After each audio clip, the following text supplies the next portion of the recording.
Hey guys, welcome back to the channel in part 4 of Dragon's Dogma. Today I'm hoping to complete a few of the side quests, starting with helping that Stefan guy find that magical book. The quest brings us to Camellia, who seems disgusted by the fact that we're asking about this book. She sends us towards thieves to gain more information. I forgot I need to give my main pawn some skills and augments, so I do that before leaving town. It turns out there's a shit ton of running around in this game, and no fast travel. At least at this point that I'm aware of, there's no fast travel. I eventually make it near the encampment, where I find this guy being held by bandits. Roland says they're southern bandits, and they took the book we are looking for. This information allows us to find the location of their camp, so we head there immediately. Just a quick reminder to save this game as much as possible, because if and when you die, you could end up running another 20 minutes back to that point of death. Anyway, after fighting what seemed like 80 wolves, we get to the entrance of the camp. Of course, I go in guns blazing, thinking that's what I should be doing, right? They make easy work of me and the crew. The second try, I go in peacefully and talk to the guy named Maul, who seems like their leader. He tells me I can go fuck myself in terms of getting that book, but one of my pawns fills me in on a little secret. He says there's a treasure chest atop the fort's tower. He says that right in front of the leader, though, so that leader must be half deaf or something, I don't know. We climb up the tower, somehow, without falling to our imminent death, and what do you know? There's a treasure chest. Shout out to our homie Pawn.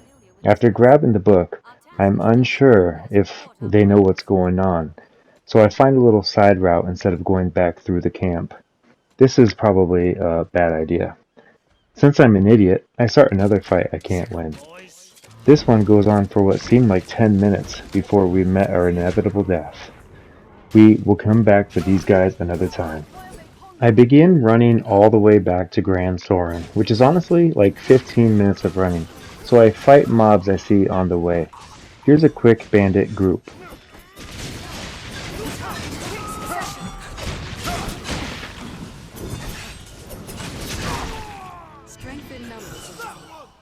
This next battle was cool because my pawn kept grabbing enemies, making them an easy target for my bow.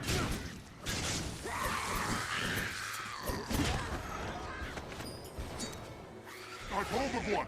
Now! Strike! Now, Arisen! End it!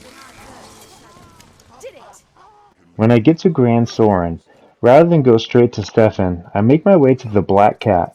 This was recommended by a Tips for Noobs type of video on YouTube. This place will allow me to make a forgery of the book that looks identical but lacks the power.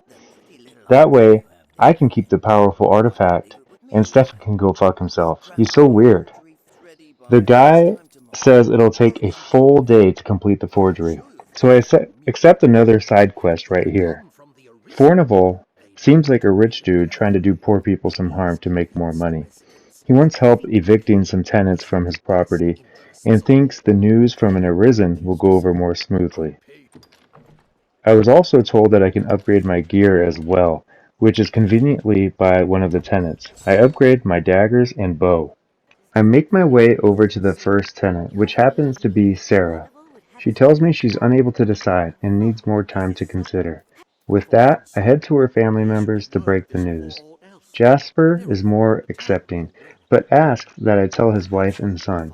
Since Sarah already knows, I make my way to break it to her son. This kid takes it about as well as you'd expect from a young person and runs and hides. We eventually find him and he runs and hides once again. After finding him a second time, he runs, but we are able to chase him down to catch him. I accidentally mix up the grab and attack buttons and attack some civilians, which lands me in jail. I didn't know jail was a thing in this game, and I'm not sure what the process is to get out, so I just bribe the guard and get out early. I head back over to Pip and finally catch the little bastard. I run over to Fornival, letting him know that I informed the family.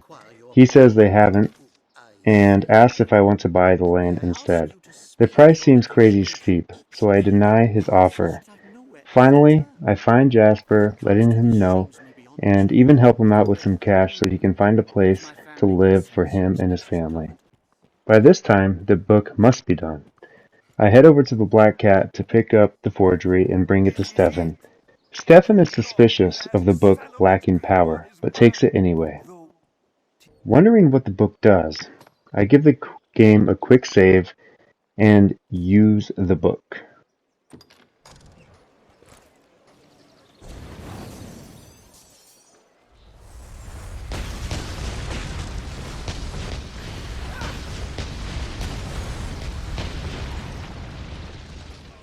No use struggling.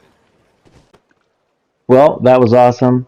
I hope you guys enjoyed this part of Dragon's Dogma. Please like, comment, and subscribe if you did, and I'll catch you next time. Bye.